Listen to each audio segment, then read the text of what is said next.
Hello, first of all, congratulations. If you're listening to that video, that means you're married to a US citizen and you filed for the adjustment of status, and now you have reached the point of getting an interview at the US CIS field office.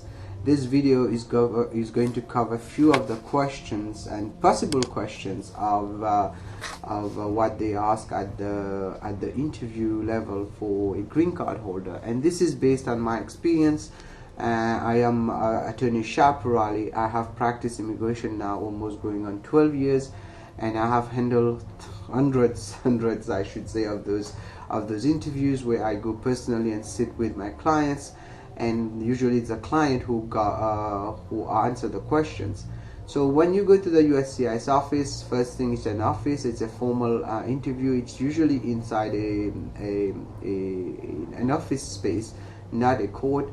And this is the immigration questions here that we're going to be asking is pertaining to the I-130 petition, when you got married to your US citizen spouse or even a green card holder, and you're going for the interview here inside the United States. These are a few questions, sample questions and possible questions that they can ask. Hopefully it will help. I have some other videos on the matter. You can check it. I'll put the link later, but right now we're going to go to the basic. First of all, you're going to be sitting, you and your spouse, either your husband or your wife, and they will make you stand up, swear in to tell the truth, nothing but the truth, and then they will sit you down. And depending on the officer, they will usually start by checking your passport, your work permit, and they will ask you questions like, did you travel? And they will go over the applications, both the form I-130 and usually is the I-45. They go in more details. The I-45 is a form for adjustment of status. This is basically the last part to get the green card. Either it's a conditional green card or a permanent green card. The questions are pretty much the same. And they can also, those same question can also apply to an I-751, removal of conditions, joint, when you're filing a joint, when you have your husband or your wife next to you. They will ask you a bunch of questions to make sure that the marriage is bona fide. Bona fide of a marriage is determined by your intent to stay together, to live together, and they can also come for a site visit, but they usually don't.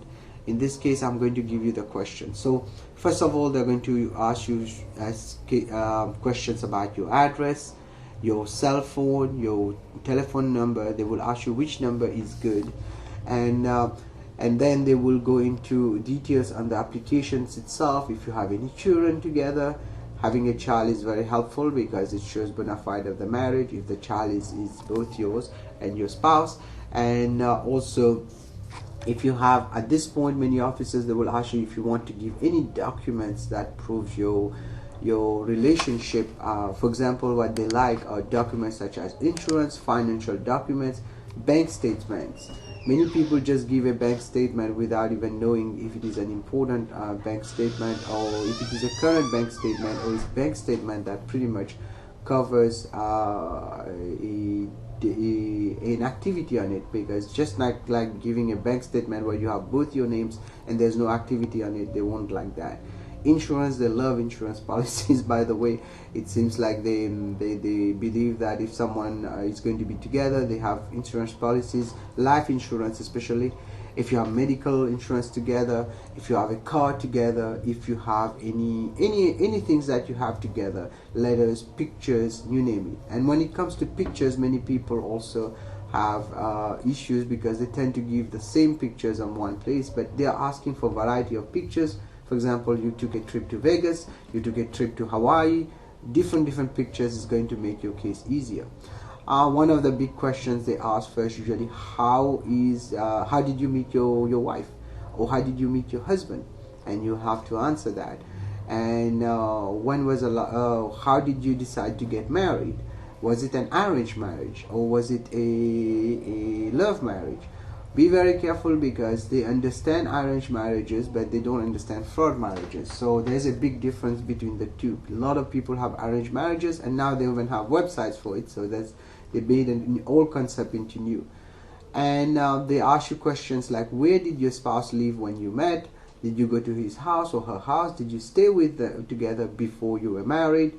And you will have to answer, and make sure that both of you are kind of on the same wavelength. And if they are not happy, they will call you for another interview and separate you, and this is where it becomes a full fraud interview. And that's where they'll really grind you on small things like what the color of the toothbrush, who wake up at night first, where do you sleep, which side of the bed you sleep, and you name it. But this video, I'm going to just focus on the basic questions and that they usually ask. And they will ask you also questions like, what does your wife do, and what does your husband do, where did you live before you get married, and did your family meet your relatives, your parents? Did your parents meet your spouse? Did your brother meet your spouse? Did your sister, if you have a sister or a brother? That's very important. It gives a big impact actually when it comes to the case, because they tend to believe that if you're married, everybody knows about it, and of course your parents should know about it, and if not, then you need to explain why your parents don't know about it. And oftentimes many people marry, they elope, or they don't want to tell their parents. That's okay, but you have to explain that. And they will ask you questions like, who goes to work in the morning first, who wakes up first, and do you have anybody else living in your house? Very important. Many times, many people live in extended families, and they don't. They need to be to know who's there. If you have a stranger there, you'd better be careful, because they might look at it as if there's another spouse there. So be careful on that. And they will ask you details like, okay, when did he propose or when did she propose? And where did you have your wedding party, and how many people were in your wedding? That's another question which is very interesting. They tend to think if someone has a lot of people in their wedding, it's more genuine, but that's not really a determinate factor. But depending on which community you are in, if you are in an Asian community, they tend to want a lot of people at the marriage, for the ceremony. If not, then you need to explain. And also many people also in the especially if you are, like I said, Asian or certain communities, they will want to explain. If you have, for example, if you are a Muslim, they have the nikah, then they will ask you when did you have that, and then when is you did the other, if you did a civil ceremony, or it is combined. Now many people, I will advise to combine it. Don't try to break it, because it's not helpful. And of course, one of the big questions married couples do: where did you have your honeymoon? Where did you buy your package for your honeymoon? And also questions like, who pays for your mortgage, and do you go and give it to in person, or you pay it by mail? And who does the groceries? Who does the laundry? Who does the cooking? And what is your best food? What is your best color?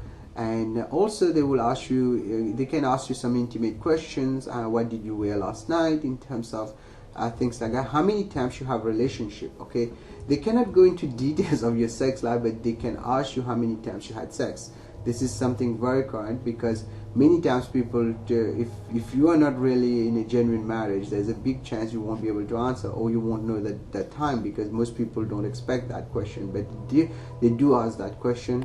I know a lot of people don't agree with me, but I've been to those interviews personally, and I know what I'm talking about here. Of course, they're not going to be obnoxious. They are going to ask it in a very civilized manner.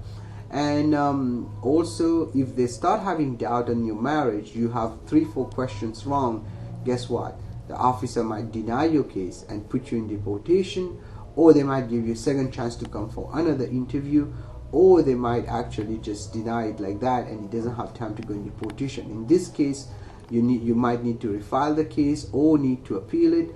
So this is where a good lawyer comes into play. And we have done many marriage cases, and we have done also many I-751 cases. Either it's under waivers or joint, and we will be glad to help you.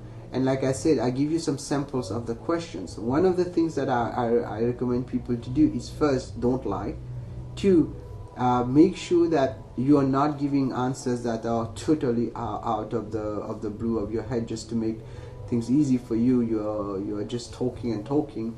For example, if I ask you what time you wake up in the morning, and if you wake up at 9, you just say at 9. You don't say I took breakfast at 8, I took shower at 7, that means I wake up at 9. What you just did, you gave information that was not relevant, and that can actually hurt you because you might not remember what soap you use in the shower.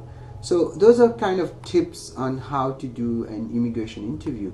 If your marriage is bona fide, the chances of losing is pretty much zero. I have done many cases. I'm very proud to say that I have a very good success rate, and usually we prepare our clients extensively to make sure that they are not lying to us or planning to lie to the immigration, because if that's the case, we are not very interested in taking the case. But if you have a genuine marriage and you want to do it right and you want to do it fast, we are here for you, the Sharp Royal Law Group. You can check our ratings, and also please subscribe to our videos on this channel to get more information, and also check our website piralilaw.com. Ladies and gentlemen, I thank you for listening to that audio, and again, anything I tell you today is for educational purposes only. You should not act or refrain to act solely on the information provided. You should contact an attorney if you have any question. Thank you.